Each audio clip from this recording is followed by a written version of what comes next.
तो इस बार तो यार अपने ट्राइबल चीफ रोमन रेंस भी कम पड़ गए, जो कि डब्ल्यूडब्ल्यूई की कटती हुई नाक को एडब्ल्यू के सामने नहीं बचा पाए। भाई खुद से रोमन रेंस ही यहाँ पर ट्रोल हो गए। तो क्या सारा सीन है उसके बारे में बात करने वाले हैं इस वीडियो के अंदर। और गाइस आज ही मंडे नाइट रॉ के बाद की काफी सारी इंटरेस्टिंग चीजों के बारे में बात करेंगे, किस तरीके से जो सारे डब्ल्यूडब्ल्यूई यूनिवर्स है उन्होंने सेथ रॉलिंस की विक्ट्री के ऊपर रिएक्ट किया है, और हमारे बॉबी लैशली कहां पर गायब है। वार्निंग तो भाई बड़ी खतरनाक सी वो दे रहे हैं। इसके अलावा गाइस डब्ल्यूडब्ल्यूई का 2022 का जो पूरा शेड्यूल है पेपर व्यू का वो भी रिवील हो चुका है। तो काफी सारी इंटरेस्टिंग बातें होने वाली हैं इस वीडियो में। हर बार की तरह वीडियो को आपको बस लास्ट तक देखते रहना है। तो फिर देर किस बात की, शुरू करते हैं। Okay.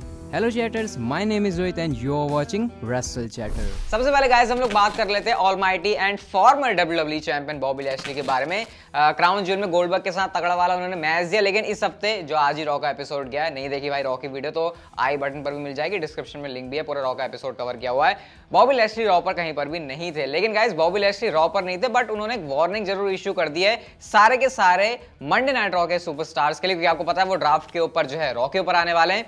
तो उन्होंने यहाँ पर लिखा है when I return to WWE Raw there will be no more focused, no more vicious, no more who can touch the no one who can touch the almighty, this is still my show. यानी Bobby Lashley बताना चाह रहे हैं कि भाई जब मैं raw पर आऊंगा ना, मेरे से ज्यादा फोकस कोई नहीं होने वाला, मेरे से ज्यादा खतरनाक कोई नहीं होने वाला, अभी भी कोई भी मेरे को टच नहीं कर सकता है, और वो स्टिल जो है मेरा शो है। यानी अभी वो भले ही थोड़े टाइम के लिए मुझे लग रहा है शायद डब्ल्यूडब्ल्यूई उनको ब्रेक दे रही है, और जो कि जरूरी भी है, क्योंकि आपने आज देखा ना रॉ के ऊपर जो हमको फ्रेश चीजें देखने को मिली डब्ल्यूडब्ल्यूई, चाहे वो चैंपियनशिप पिक्चर की बात कर लो, जो वो नंबर 1 कंटेंडर वाला सारा सीन था, वो इस वजह से था क्योंकि हमने जो इतने टाइम से रॉ पर चीजें देखी उससे कुछ डिफरेंट था। तो मेरे ख्याल से इसी वजह से शायद अभी थोड़ा सा ब्रेक देना लैशली के लिए अच्छा रहेगा, और ब्रेक 1-2 हफ्तों का भी हो सकता है वो, क्योंकि एक तो वो गोल्डबर्ग से हारे भी हैं, तो भाई बेइज्जती करवाने के बाद एकदम से रॉ पर मुंह उठा के आ जाते तो वो भी थोड़ा सा ऐसे मतलब सही नहीं लगता ना बॉबी लैशली के लिए। तो लेट्स सी कब वो वापस आते हैं, और मेरे ख्याल से वो बॉबी लैशली अपने डब्ल्यूडब्ल्यूई चैंपियनशिप रन में अपने आप को इतना तो स्ट्रॉन्ग दिखा चुके हैं कि फैंस उनको और सारे के सारे लोग उनको सीरियसली लेने वाले हैं। तो उनकी फ्यूड में डेफिनेटली काफी कुछ इंटरेस्टिंग चीजें उनके रिटर्न के बाद डब्ल्यूडब्ल्यूई बुक कर सकती है। अगली स्टोरी की तरफ गाइस हम लोग चलते हैं, और 2022 का जो डब्ल्यूडब्ल्यूई का पूरा पेपर व्यू का शेड्यूल है वो डब्ल्यूडब्ल्यूई ने रिवील कर दिया है, जो कि आप लोग इस समय यहाँ पर आपकी स्क्रीन के ऊपर भी देख सकते हो। जहां पर सबसे पहले मैं आपको बता चुका हूं कि जो साल का पहला ही दिन होने वाला है वहां पर हमको डे 1 पेपर व्यू देखने को मिलेगा, जो कि सैटरडे को होने वाला है 1 जनवरी को। उसके बाद गाइस जनवरी के मंथ में आपको दूसरा पेपर व्यू फिर से देखने को मिलेगा, जो कि रॉयल रंबल है 29 तारीख को ये होने वाला है। इसके बाद गाइस अभी थोड़ा सा बताता हूं इतना लंबा ब्रेक ये क्यों है, उसके बारे में बाद में बात करेंगे। जनवरी के बाद सीधा अप्रैल में डब्ल्यूडब्ल्यूई का रेसलमेनिया 38 2 नाइट्स को होने वाला है, ये बात ऑफिशियली कंफर्म हो गई है। तो भाई इस बार भी आपको दो रातों के मजे मिलने वाले हैं, डिफरेंट तरीके से मत ले लेना इसको।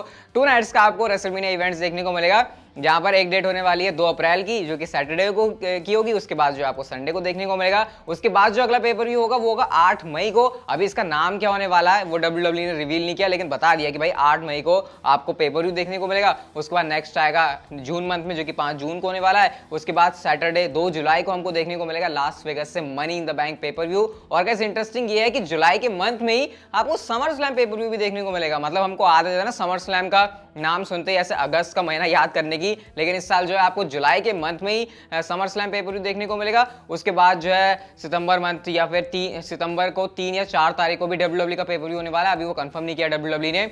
और उसके बाद जो फाइनल पेपर व्यू डब्ल्यूडब्ल्यूई दिखा रही है अभी फिलहाल के लिए लिस्टेड, वो है सैटरडे को 26 नवंबर को सर्वाइवर सीरीज का पेपर व्यू। अब आप थोड़ा यहाँ आपको बताता हूँ कि क्या चीजें हैं जो कि मिसिंग है। जैसे कि अभी आपने देखा ना कि जनवरी के बाद 29 जनवरी के बाद सीधा अप्रैल में है डब्ल्यूडब्ल्यूई का पेपर व्यू। बीच में गाइस एक और पेपर व्यू होने वाला है, क्योंकि फरवरी और अक्टूबर मंथ में डब्ल्यूडब्ल्यूई सऊदी अरेबिया जाने वाली है, और सऊदी अरेबिया के पेपर व्यूज होंगे। और डब्ल्यूडब्ल्यूई ने खुद से बताया है क्योंकि इन 2 मंथ में भी पेपर व्यू होने वाले हैं। हालांकि नियर फ्यूचर के अंदर वो इस बात को और कंफर्म करके बताएंगे कि उसकी डेट क्या होगी और एक्जैक्टली कब के लिए डब्ल्यूडब्ल्यूई प्लान कर रही है। और मैंने आपसे कहा नहीं था कि नेक्स्ट ईयर 2022 में फर्स्ट क्वार्टर के अंदर ही आपको पहला पेपर व्यू देखने को मिल जाएगा सऊदी अरेबिया का, और 2022 में तो 2 पेपर व्यू होंगे ही। तो इस वाली रिपोर्ट से आप लोग उस चीज को क्लियर भी देख सकते हो। तो यानी कि एक होगा फरवरी मंथ में, जो कि मेरे ख्याल से सुपर शोडाउन हो सकता है, और जैसे हमने इस साल देखा अभी क्राउन जूल का अक्टूबर मंथ में, वैसे डब्ल्यूडब्ल्यूई इसको पेपर व्यू कर देगी। तो पूरा भाई जो कैलेंडर है वो स्टैक्ड हो चुका है। उम्मीद करते हैं कि 2022 साल है वो डब्ल्यूडब्ल्यूई में प्रोडक्ट क्वालिटी के मामले में, एंटरटेनमेंट के बारे में हमको डिसअपॉइंट ना करे। अगली स्टोरी की तरफ गाइस हम लोग चलते हैं, और मैंने आपको भी कुछ टाइम पहले डब्ल्यूडब्ल्यूई सुपरस्टार्स के पूरे फ्री एजेंट्स की लिस्ट बताई थी ड्राफ्ट के बाद कि हाँ भैया ये रॉ पर चला गया, स्मैकडाउन पर चला गया। अब जो सुपरस्टार नहीं गए वो कहां पर हैं, वो सारे हो गए फ्री एजेंट। लेकिन गाइस पीडब्ल्यू इनसाइडर के अकॉर्डिंग इंटरनली, अभी ये बाहर हम लोगों के लिए नहीं है, इंटरनली डब्ल्यूडब्ल्यूई ने कुछ सुपरस्टार्स को कुछ ब्रांड के लिए फिक्स कर दिया कि हाँ भाई ये सुपरस्टार इस ब्रांड के ऊपर रहने वाला है। और ये वाली फोटो के अंदर, ये वाली लिस्ट के अंदर आप लोग देख सकते हो, आस्का को डब्ल्यूडब्ल्यूई ने इंटरनली ड्राफ्ट के अंदर कहीं पर भी मेंशन नहीं किया था, लेकिन इंटरनली रॉ के ऊपर जो है शिफ्ट कर दिया है। बेली जो कि इंजर्ड है, उनको किसी ब्रांड के लिए असाइन नहीं किया गया है। ब्रॉक लेसनर का आप लोग नाम देख सकते हो, जो कि स्मैकडाउन ब्रांड के हो चुके हैं। मतलब कहने को तो फ्री एजेंट ही है, लेकिन इंटरनली डब्ल्यूडब्ल्यू के हिसाब से, क्योंकि अभी स्टोरलाइन के रोमन रेंज के साथ चल रही है, तो वो स्मैकडाउन का पार्ट है। डेकोटा काई, जिनको डब्ल्यूडब्ल्यू एनएक्सटी के ऊपर फीचर किया गया है। एलायस जो कि रॉ का पार्ट होंगे। ईवा मरी को भी असाइन नहीं किया। लेसी एवेंस भी यहाँ पर किसी ब्रांड के लिए असाइन नहीं है। और लूचा हाउस पार्टी भी जो है वो रॉ के लिए असाइन हो चुके हैं। तो इस तरीके से इंटरनली, यानी ये हमको दिखाने के लिए नहीं है, जो अंदर डब्ल्यूडब्ल्यू अपने चीजों को जिस तरीके से सोचकर प्लान करती है उस हिसाब से ये है। तो ब्रॉक लेसनर जो एक मेजर चीज यहां से निकल कर आ रही है वो ये कि स्मैकडाउन पर इंटरनली, मतलब इंटरनली स्मैकडाउन के रोस्टर का पार्ट है। भले ही वो हमको दिखाने के लिए फ्री एजेंट है, लेकिन अभी जो है वो स्मैकडाउन का पार्ट है। लेकिन हाँ, कभी भी डब्ल्यूडब्ल्यू उठा के उनको रॉ के ऊपर ला सकती है, इसीलिए डब्ल्यूडब्ल्यू ने उनको फ्री एजेंट वाला स्टेटस दिया हुआ है।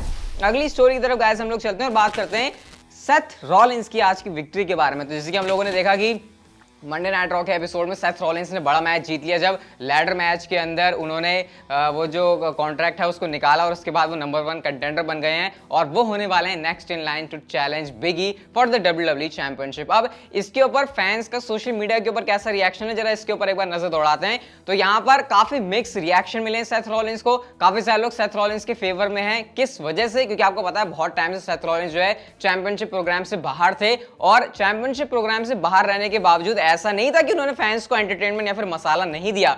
एज के साथ स्टोरी लाइन, रे मिस्टीरियो के साथ स्टोरी लाइन, हमने सब उनका जो है अच्छा सीन देखा था।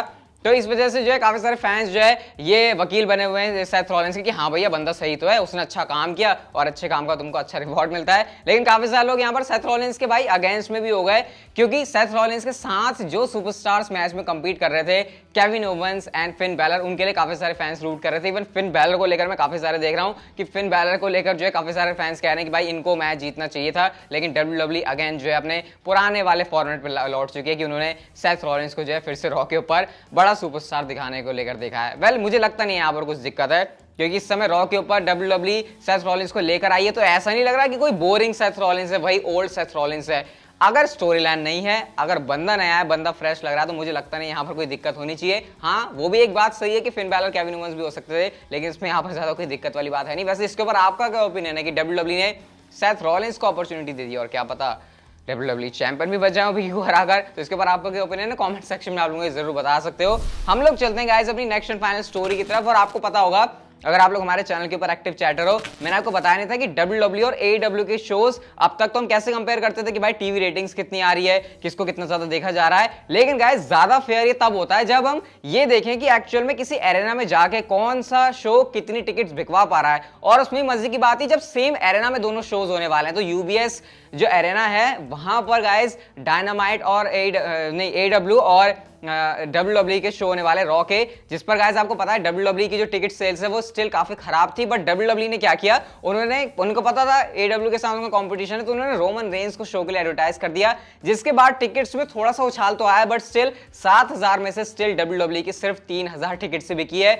और गाइस अगर मैं आपको एडब्ल्यू का सीन बताऊं तो 10,000 ऑलमोस्ट उनके टिकट्स अवेलेबल हैं, और वो ऑलरेडी 8,000 के आसपास जो सीट्स हैं वो बिकवा चुके हैं। तो एक फैन ने जो है ऐसी शॉट लिए ना सिर्फ डब्ल्यूडब्ल्यूई के ऊपर बल्कि रोमन रेंज के ऊपर ही, और ये कहा कि भाई देखो रोमन रेंज भी इनफ नहीं हुआ डब्ल्यूडब्ल्यूई के लिए, और वो भी टिकट्स नहीं बिकवा पाया। भाई एमजेएफ, तुम्हारा जो बारस्टूल के साथ इंटरव्यू था ना, वो शायद तुम्हारी टिकट बिकवा देता। अभी रिसेंटली एमजेएफ का इंटरव्यू हुआ था। तो गाइस इसके ऊपर एमजेएफ जो कि एडब्ल्यू के आपको पता है कितने कमाल के हील हैं, उन्होंने रिएक्ट किया कि भाई क्यों नहीं, मैं जो है king of the long island हूं। और उन्होंने जो इस तरीके से ट्रोल कर दिया ना सिर्फ डब्ल्यूडब्ल्यूई को बल्कि रोमन रेंज को भी। अब गाइस यहाँ पर एक सीरियस होने वाली बात पता क्या है, डब्ल्यूडब्ल्यूई इतने टाइम से चल रही है, कब से आपको पता है, इतने टाइम से हमको उनके शोज देखने को मिल रहे हैं, लेकिन एक्चुअल में जब टिकट्स बिकवाने की बात आती है ना, तभी हम किसी एक कंपनी को देखते हैं कि हाँ भाई उसके अंदर कितना दम है। और यहां पर अगर एईडब्ल्यू बीट कर पा रही है डब्ल्यूडब्ल्यूई को, तो मेरे ख्याल से बहुत ही ज्यादा सीरियस बात है डब्ल्यूडब्ल्यूई के लिए सोचने के लिए। इवन रोमन रेंज को एडवर्टाइज करने के बावजूद भी रॉ की टिकट सेल्स ऊपर नहीं जा रही,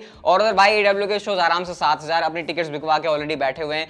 तो ये काफी दिक्कत की बात है। वैसे अगर आपको नहीं पता तो ये जो शोज हैं वो नवंबर और दिसंबर मंथ के आसपास होने वाले, जो मैं आपको बता रहा हूँ यूबीएस अरेना के अंदर। तो ये इस समय यहाँ पर सीन चल रहा है। WWE के लिए दिक्कत की बात है, रोमन रेंस एक ही करता धरता है WWE के, उनको लगा के भी WWE का काम नहीं हो रहा और रोमन रेंस यहाँ पर खुद भी ट्रोल हो गए। तो ये भाई यहाँ पर सारी सिचुएशन चल रही है। अब इसके ऊपर आपका क्या रिएक्शन है आप लोग मुझे कमेंट सेक्शन में बता सकते हो। लेकिन गाइस अगर आपको ये वाली वीडियो अच्छी लगी तो इसे लाइक जरूर कर देना। रॉ वाली वीडियो आप लोग चेकआउट कर सकते हो डिस्क्रिप्शन से।